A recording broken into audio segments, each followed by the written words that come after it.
Hey everyone, in today's episode, I'll discuss the best suburbs to invest in the Gold Coast. It's one of my favourite areas of the country, being a surfer myself and just with the coastal lifestyle.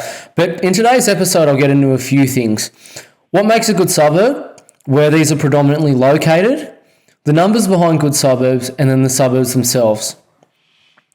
Look, what makes a good suburb in the Gold Coast is no different predominantly to everywhere else in the country, and that is demographics and low supply. When you have strong demographics and low supply, prices go up because you got wealthy people fighting over each other for very limited supply, which means prices have to go up. Look, in the Gold Coast, I know it's a city, but it's similar to a major regional centre, and I guess you could say it is a major regional centre, but it is really important to understand that both job hubs, business demand, and then density and demand also matter, because not all areas of the Gold Coast actually have this. There's certain areas of the Gold Coast that have much better employment than others. Others have very poor employment, and it's actually quite difficult to then get into work without sitting in terrible traffic. The Gold Coast is obviously known for lifestyle. It is probably has one of the best lifestyles in the whole country, particularly if you love the ocean and the beachfront. So that does play a large part in buying in the Gold Coast. Long-term residence is another really important thing when you look at the Gold Coast, because certain areas do have quite a lot of turnover of stock because it's a lifestyle area. So not everyone likes to stay there long-term. Some people, what they'll do is they'll buy, then sell to upgrade to a different Gold Coast suburb. So the key part is you want to be in an area where people don't upgrade to, because then stock isn't higher and it's low, which means prices will go up.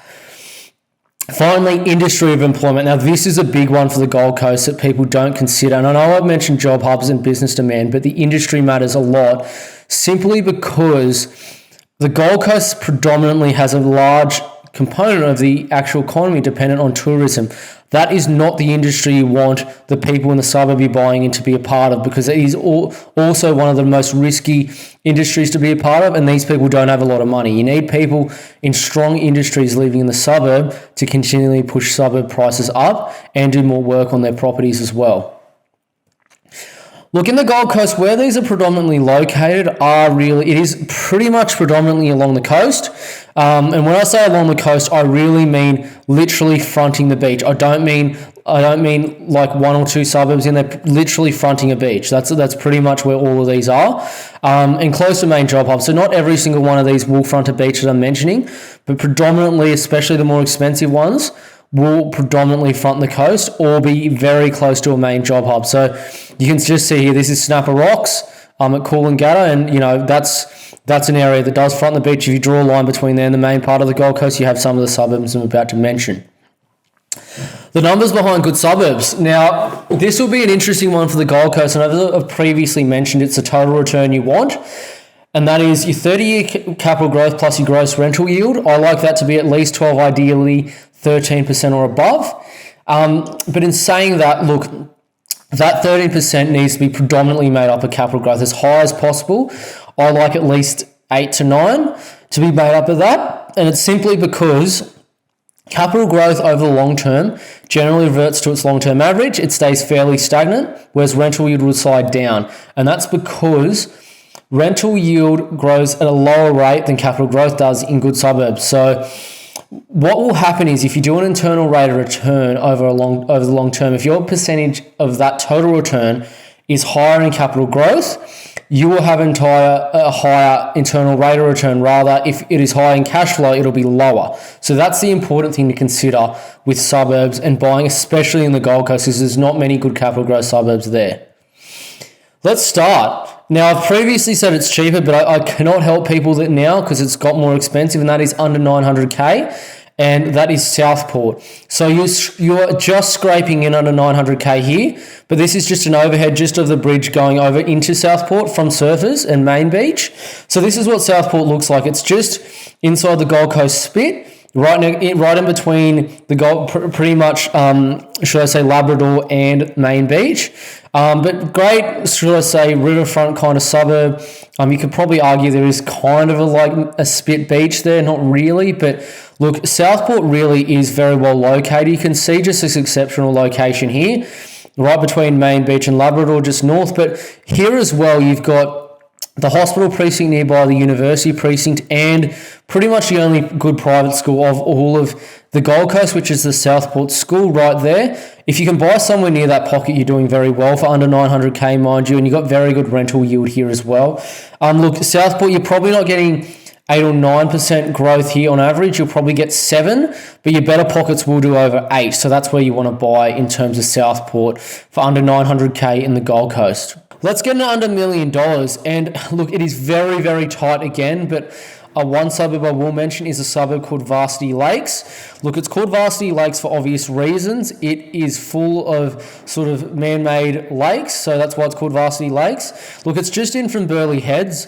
It doesn't front the beach, but is very well located because it's actually quite close to and easy to get to the employment hubs of the Gold Coast, most of them being sort of just west in Bundall and that kind of area, and even, should I say, the CBD centre. Few around Burleigh as well. It is just in from Burleigh Heads, but it is very cheap in an expensive pocket. So you can see here, right next to Burleigh Heads, Burleigh Waters, Robina, Miami, and also Mermaid Waters and Mermaid Beach. Very close to all of them, which is where a lot of the work is in the Gold Coast.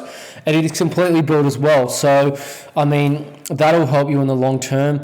You're not going to go wrong really buying in Varsity Lakes. I think it's a good suburb for, especially if you can pick it up under $1 million. It's going to be very tight, but I've seen some and had clients buy some recently for that. So it's still achievable, believe me. But, you know, you probably really need to start moving if you're thinking about it now, most definitely. Let's go to under 1.25 million. Look, I've mentioned other suburbs, but unfortunately, since I've mentioned them, they've gone up significantly and they are no longer 1.25 million anymore. So it's unfortunate, but it is what it is. So the suburb I'm going to mention here is pretty much completely unknown, but it's a suburb called Balinga. Now, some people won't like me saying this because I'll say it's right near the airport, but some parts of Balinga, the Gold Coast Airport isn't a 24/7 airport, mind you, but some parts of this, there's some little pockets of the streets and that kind of thing you do pick up that aren't really too bad anyway. And for under 1.25 million, you want to be picking up something that's actually going to perform relatively well over the long term. Balinga will, and it's just simply because of where it's located, and basically that it's a beachfront suburb. It's a tiny little suburb, but I mean it's almost entirely within about 300 meters from the beach. So this is Balinga just here. So you can't see it, but just to the right hand side there, to the far right is the airport, but there's some pockets there just to the right hand side that actually do not front the airport and also do not front the main road there, and you do sometimes pick them up for under 1.25 million. Look, the beach side, they're 1.5 million to 2 million minimum, so don't ask me to find one there because they do not exist since COVID. They used to, but they do not exist anymore, unfortunately. But I mean, for the pocket it's in, you're very close to Coolangatta, Greenmount, Snapper Rocks, Rainbow Bay, that whole area. Beautiful area, close to Palm Beach if you want some employment, or, you know, sort of a town centre. Burleigh Heads if there's a bit more employment there too. Look, nice location. You can't really go wrong for under 1.25 million either because it's so small and it's entirely built. You're not going to get any more stock come to market unless something's knocked over than developed here.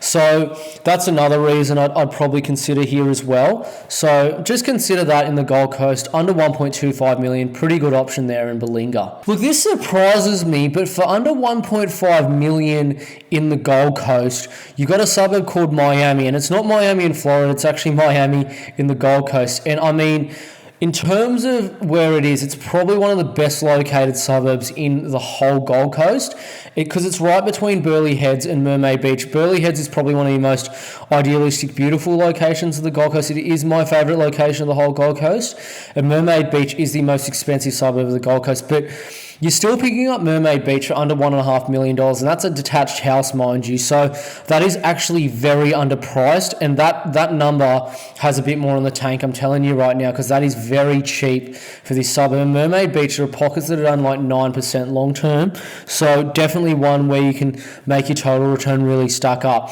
But really, Miami has some of the best demographics of the whole Gold Coast. So this is just off census in 2021. $1,831 weekly income, $2,000 a week monthly $2,000 monthly mortgage repayment. So I know it's not like Sydney, Melbourne or Brisbane, but for the Gold Coast, these are very strong demographics. And since COVID, this has only improved. So expect these demographics to improve at the time of next census for everyone to know. Really, really good thing to consider. Miami is a very good suburb to purchase in. Easily one of my favourites. You can still pick it up for under 1.5 million. Pretty good rental yield too, mind you. So definitely something to consider there in Miami. Let's get into any budget. And look, I could mention somewhere like Mermaid Beach, which is the highest capital growth suburb of the Gold Coast, but because it's so expensive now, it's very hard to make the yield even work with a total return. So the suburb we're going to go and mention is my favourite suburb of the Gold Coast, but I am, I guess, biased in terms of it being my favourite suburb, but also, in my opinion, it is probably the best suburb to buy if you have any budget, and you're probably spending, probably 1.5 to 1.7 million in terms of this suburb, but that suburb is Burleigh Heads. And look, do I really need to say any more when you have a beachfront and headland like this? You got the national park there, obviously the headland and Burleigh Pavilion there. Just on the sort of southern side, you've got Tallebudgera, Koala Estate and the creek. They're a great area for families. You can't really go wrong here. The town centre is full of great restaurants, quite a few jobs there. You're close to the job hubs of the Gold Coast in the Surfers, Main Beach, Bundall, Palm Beach, a lot of them even there, Robina. You're close to all of them there too. The lower density areas of Burleigh especially are very good livable areas. No one ever wants to sell there, so you're never going to really go wrong buying here. And as I said, it's possibly the Gold Coast's best lifestyle area. This is just an article from Domain. Burleigh Head's laid back Gold Coast suburb with double-digit price growth. That's just the Burleigh Pavilion there. No one's going to complain about that. This is like a world-renowned beach, world-renowned surf break. You're not going to go wrong here. It's especially the headland area in Koala Estate there. Don't buy West Burleigh. The numbers won't work there, but the Koala Estate and the headland area, close to town centre, that area, that works 100%. You'll probably get even 9% growth there because you're eliminating the poorer performing West Burleigh area. So, look, great area to buy. I can't think of much better than Burleigh Heads. Also my favourite suburb, but, Burleigh, as I said, Burleigh Heads is my favourite, but for good reason, and it will perform very well in the long term. Look, we're getting to the end of this episode, so I just want to thank everyone for watching. But for those serious and really wanting to buy in the market, reach out to me. I will care more than any other buyer's agent in the country. I can guarantee you that about your situation. Or if you're really serious about buying multiple, sign up to Premier Properties via www.compoundinvest.com.au. You do have to sign an agency agreement, but that will give you access to everything. And I'm telling you right now, you're not going to find much better than that in the country to buy, especially for investment. But anyway, thanks everyone again for watching, and I'll see you on the next one.